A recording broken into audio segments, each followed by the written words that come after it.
So the reason they want to take over DC is because authoritarians always want to silence dissent. Now, are we going to let them do that? No! Our streets! Whose city? Our city! In August 2025, the U.S. government executed a federal takeover of law enforcement in Washington, D.C., leading to a deployment of National Guard and federal agents. This action, a significant and controversial use of presidential authority, was prompted by a combination of public safety concerns, political motivations, and the unique legal status of the nation's capital. In early August 2025, the president declared what he termed a public safety crisis in Washington, D.C., citing a surge in crime. This declaration came after a viral incident involving an attack on a former government staffer, which was used to justify the administration's actions. On August 11th, the president issued an executive order invoking a never-before-used provision of the 1973 D.C. Home Rule Act. This provision, Section 740, allows for the president to assume control of the Metropolitan Police Department, MPD, for up to 30 days under special conditions of an emergency nature.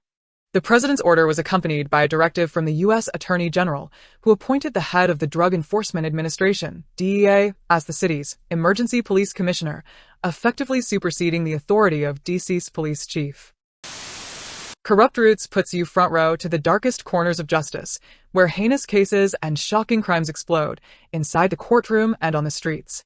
From celebrity justice to raw legal drama, we deliver unfiltered news, vivid court video, and chaos unleashed. Now back to the exposé. Following the executive order, the administration deployed federal agents and National Guard troops to patrol the city. The White House stated that the National Guard's role was to protect federal assets and provide a visible presence to deter crime. Federal agents appeared in high-traffic neighborhoods, while National Guard members were seen at landmarks like the National Mall. Operations included setting up vehicle checkpoints and clearing homeless encampments. DC's Attorney General and other city officials reported that federal agents were making a high number of arrests, many of which were for minor infractions, and that information from traffic stops was being shared with federal immigration authorities. DC Mayor Muriel Bowser and other local leaders immediately condemned the federal takeover, calling it an unprecedented and authoritarian push. The DC Attorney General filed a lawsuit challenging the legality of the executive order, arguing that it violated the Home Rule Act and exceeded the president's authority. In a court filing, DC's police chief warned that the directive would cause a greater threat to law and order than any other single government action. The legal challenge led to negotiations, and on August 15th, the Trump administration reportedly backed away from its plan to appoint the DEA chief as emergency police commissioner, agreeing to leave the DC police chief in command of the MPD. However, the U.S. Attorney General issued a new memo directing DC police to cooperate with federal immigration enforcement, regardless of city sanctuary laws. The federal takeover sparked widespread protests from DC residents and activists. Demonstrators marched to the White House with banners reading "No Fascist Takeover of DC" and "No Military Occupation." The protests highlighted concerns about federal overreach, the militarization of the Capitol, and the violation of DC's limited self-governance. Activists pointed out that the city's violent crime rate was lower than during the president's first term, and that the administration's claims of an emergency were not fully supported by data. Washington, D.C. has a complex and often troubling history with violence, especially over the last 50 years. The city's crime rates have fluctuated dramatically, influenced by economic shifts, drug epidemics, and social and political factors. Over the last 50 years, Washington, D.C. has experienced dramatic shifts in its rates of murder and violence, largely influenced by socioeconomic factors and national trends. The period can be divided into distinct phases: a peak in the late 20th century, a significant decline, and a more recent, concerning increase. The late 1980s and early 1990s are often considered the most violent period in the city's modern history. This era was defined by the nationwide crack cocaine epidemic, which fueled a surge in drug-related crime and violence. DC earned the grim moniker of the murder capital of the United States. The city's homicide count peaked in 1991 with 482 murders, an astonishing rate of 80.6 homicides per 100,000 residents. This number was more than double the homicide rate of any other major U.S. city at the time. The introduction of crack cocaine by Colombian cartels and the emergence of violent drug markets exacerbated existing tensions related to poverty and racial segregation. The city's unique demographics and a widening divide between affluent neighborhoods and less well-off areas also played a role. A Bureau of Justice Statistics report from 1987 noted that nearly 60% of DC homicides were thought to be drug-related. The street violence was often a result of turf wars between rival drug gangs. The crack epidemic gave rise to infamous figures who controlled large-scale drug operations and were associated with significant violence. Raphael Edmond III, a central figure in DC's drug trade, Raphael Edmond III was a notorious drug kingpin who introduced crack cocaine to the city. At the height of his power in the late 1980s, his organization was responsible for distributing massive quantities of cocaine and was tied to numerous murders. Although Edmond himself was never convicted of murder, at least 30 homicides were linked to his enterprise. He was apprehended in 1989 and sentenced to life in prison. The K Street Crew, this violent gang turned a Washington neighborhood into a war zone during the crack era. Their reign of terror was characterized by drug trafficking, robbery, and murder. Law enforcement efforts, including those of the FBI and DC Metro Police, eventually led to the conviction of its members on murder and other charges. The issue of crime and violence has long been a central topic in DC politics, with some politicians directly affected or entangled in high-profile cases. The former mayor of Washington, D.C., Marion Barry, was famously caught in a drug sting operation in 1990. He was arrested by the FBI and DC police at a hotel after being filmed smoking crack cocaine. The highly publicized arrest led to his resignation as mayor. However, in a surprising comeback, he was later re-elected to the mayor's office. The city's high crime rates have often led to political and legislative battles.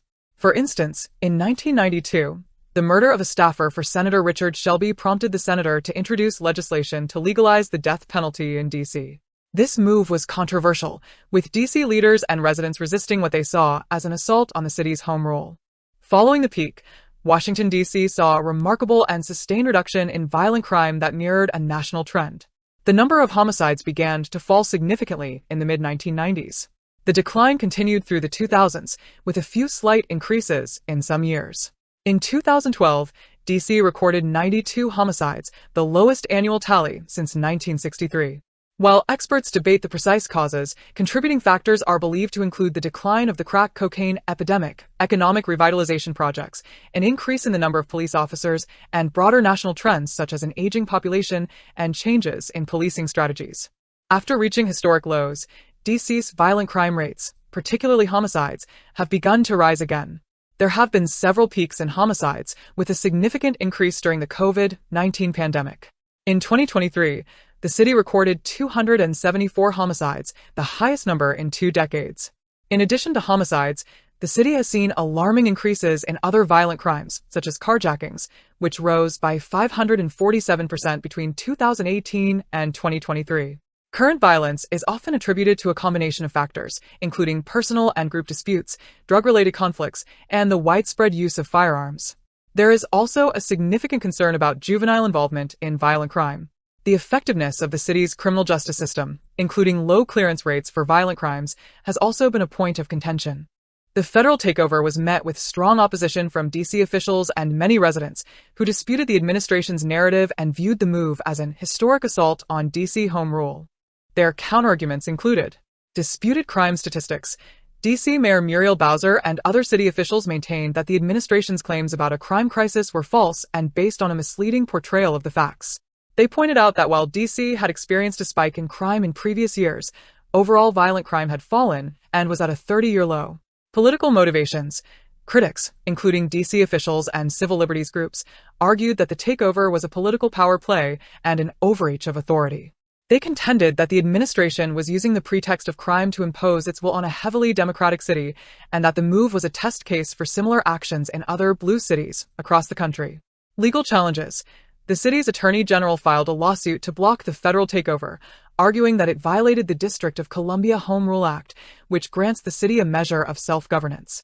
While the president has unique authority over the district's police force under certain emergency circumstances, the lawsuit argued that the administration's actions went too far, particularly in attempting to replace the DC police chief with a federal appointee. The federal takeover of Washington, D.C. in August 2025 may set a precedent with far-reaching consequences for other high-crime cities. By invoking Section 740 of the Home Rule Act to assume temporary control of the Metropolitan Police Department and deploy the National Guard, the administration demonstrated a new willingness to override local governance when public safety is deemed inadequate. If Congress upholds this use of authority, it could embolden future administrations, of either party, to intervene in municipalities such as Chicago, Detroit, Baltimore, or St. Louis, where violent crime rates remain high. This potential domino effect raises constitutional and political questions. Cities have long guarded local autonomy in policing, but federal intervention could become a template for addressing urban crises, especially where homelessness, drug use, or immigration enforcement are contentious. Supporters argue it ensures safety and restores order when local officials falter. Critics warn it erodes home rule, disproportionately affects marginalized communities, and risks politicizing law enforcement. If extended beyond D.C., similar measures could trigger lawsuits, protests, and deeper federal-state tensions.